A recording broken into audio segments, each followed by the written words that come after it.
నహూం మొదటి అధ్యాయం 7వ వచనంలో, నహూం మొదటి అధ్యాయం 7వ వచనంలో చూడండి.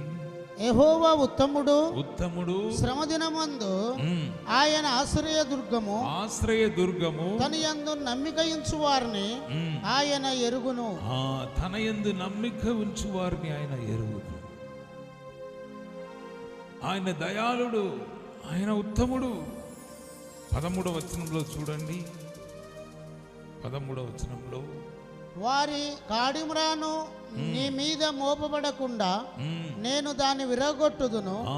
కాడిని మనమే మోయాలి. ఆ పాప క్రియల ద్వారా వచ్చు శాపము, ఆ దోషం అన్ని మనమే మోయాలి. కానీ ఆ కాడిని ఆయన వేసుకుని వారి కట్లను నేను తెంపుదును.